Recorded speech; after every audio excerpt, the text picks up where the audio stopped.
Chapter 91 versus Holy Knights Part 2. Hmm. Translator's Corner. A girl was walking through the street with a bright smile and a one-piece dress. She was going from clothing store to clothing store, trying to find what she liked. What do you think about this one? No good? Then how about this one? Then how about this one? She asked her friend. Did the doctor let me out? Oh well, I am perfectly all right now. Besides, listen, he invited me to a party. He said all his friends will be there, and he wanted me to go with him. I have to pick out the best dress. She tried on numerous dresses, pouting that none fit her tastes. You think that blue one would be good? Okay, 1 second. She tried on blue evening dress, which revealed her thigh.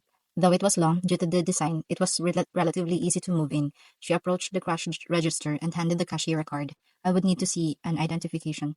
The girl sighed, reached into her wallet, and pulled out what a new passport. Miss Oda Aiko, I apologize for that. Would you like the dress packed or mailed? Yes, the doctor bribed a few government offices to have Yuko registered under his name. Her past erased. The doctor wanted to give the girl a new future, one where he controlled her as a toy. The girl picked up the dress and headed out of the shop. She was getting ready for what she was sure would be the best night in her life. The note, thought communication, spoken word.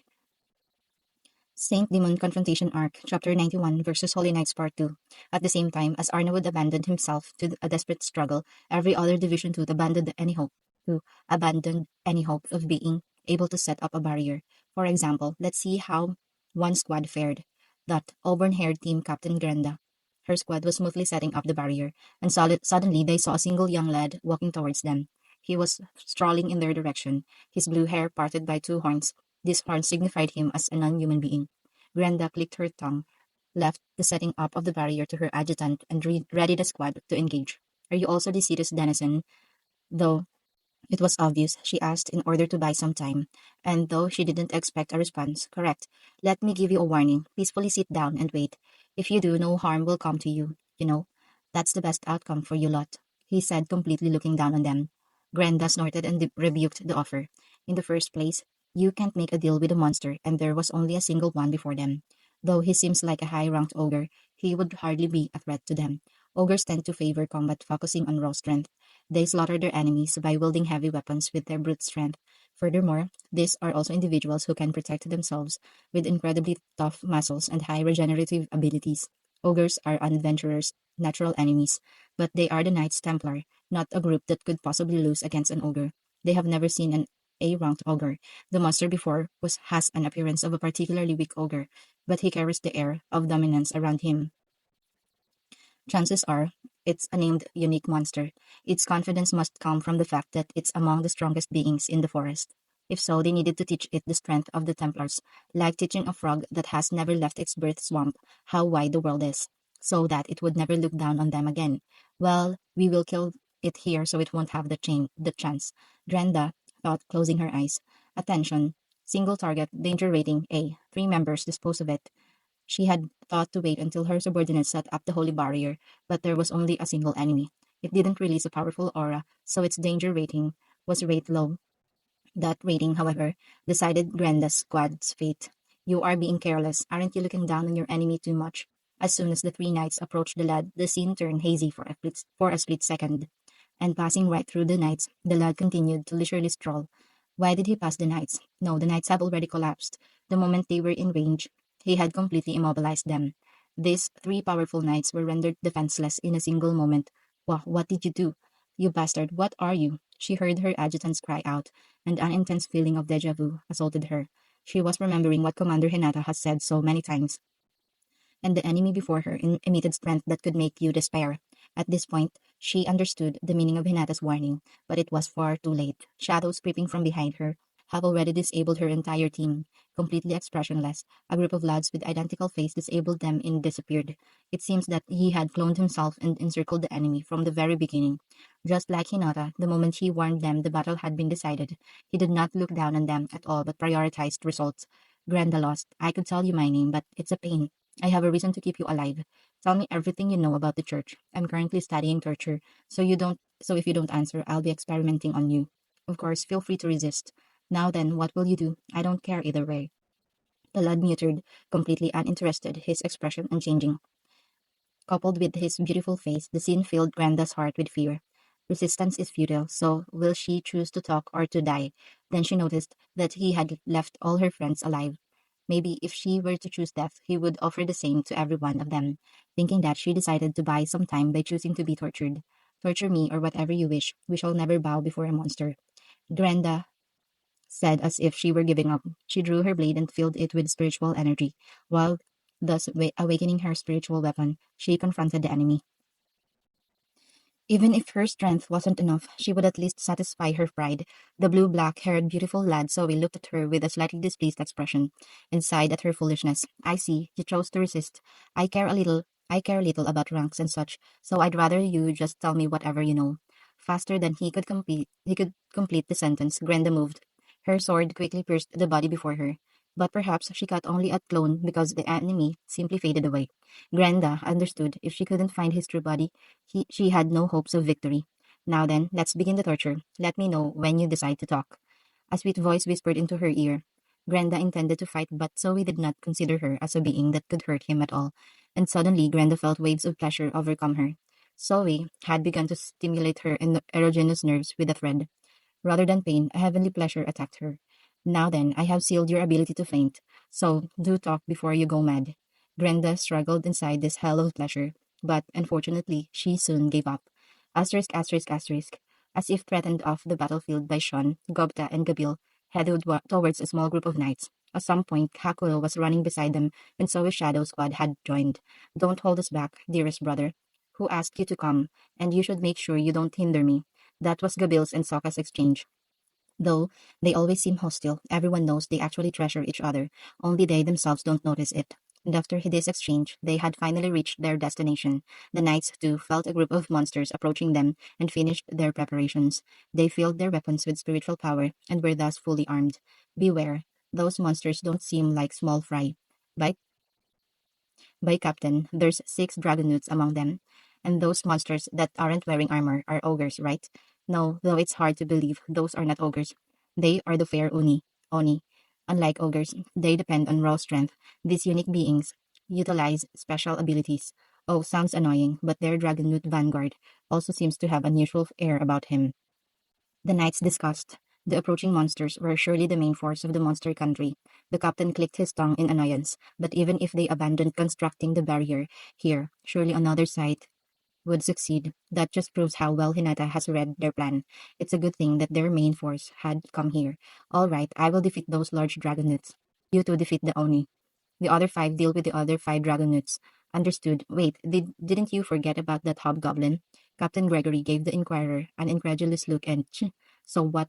That I overlooked some small fry. I'll deal with him in a single moment later, he said, and the knights nodded in response. They knew the captain's power. The likes of hobgoblins would not even be able to land a single hit on him. But why is the hobgoblin included with the rest of them?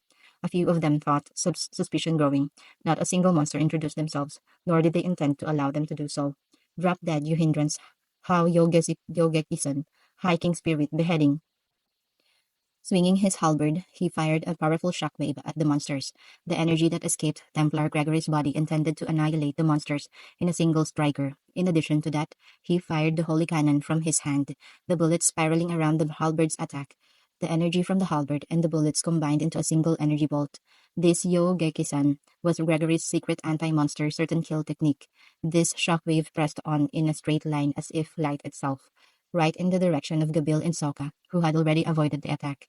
As for the remaining, Gobta and Hakuru had jumped into the trees and moved via branches towards the knights, so only Gobta remained. Wow, seriously, Sue. The path was exceedingly narrow, so only someone with Hakuru's agility could avoid the attack. For Gregory, as long taking out 2 or 3 enemies with this attack would have been ideal, but he would be satisfied as long as he killed that small fry, and thus, completely forgetting about the hobgoblin, he diverted his attention to the dragonutes approaching from the sky. Thus began this battle. This one in most The one in most danger was Gupta. Anyone and everyone that could have saved him have gone on ahead. Seriously, what a joke, Sue. How cruel to leave this frail me behind, Sue.